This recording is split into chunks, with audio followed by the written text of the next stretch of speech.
చెప్పండి మేడం, పవన్ కళ్యాణ్ గారు trend set చేయబోతున్నారా August 15న? ఖచ్చితంగా ఆల్రెడీ చేసేసారు కూడా. ఎందుకంటే గత 30 ఏళ్ళ నుంచి, అంటే మన స్వతంత్ర వచ్చిన దగ్గర నుంచి మరి ఎప్పుడు వచ్చిందో ఆ జీవో నాకు తెలుసు 30 ఏళ్ళు అయి ఉంటుందేమో. అంటే చిన్న పంచాయతీలకి 100 రూపాయలు ఇచ్చేవారు, పెద్ద పంచాయతీలకేమో 250 రూపాయలు. దేనికి? స్వతంత్ర దినోత్సవ వేడుకలు చేసుకోవడానికి గవర్నమెంట్ నుంచి వచ్చే ఆర్థిక సాయం.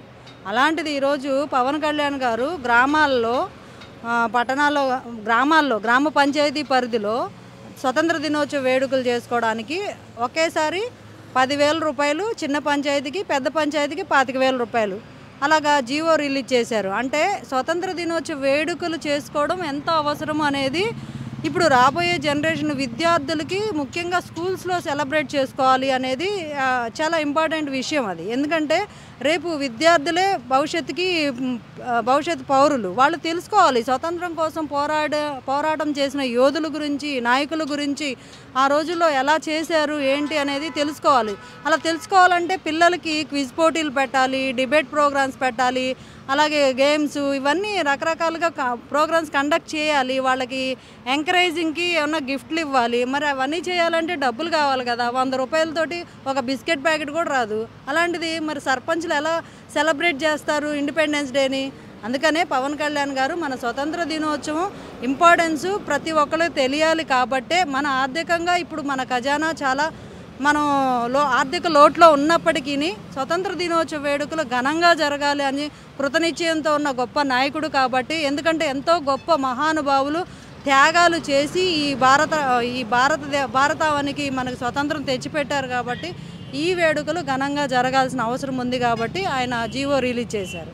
మన స్వతంత్ర దినోత్సవ వేడుకల్లో భాగంగా ఆ గ్రామాల్లో ఉన్న పారిశుద్ధ కార్మికులకి, అలాగే ఫ్రీడమ్ ఫైటర్స్ వారసత్వం ఉన్న ఎవరైనా వారసులు ఉంటే వాళ్ళకి, అలాగే ఫ్రంట్ లైన్ వారియర్స్కి ముందుగా సన్మానం చేయాలి అనే విషయాన్ని కూడా పవన్ కళ్యాణ్ గారు ఒక దిశానిర్దేశం చేశారు.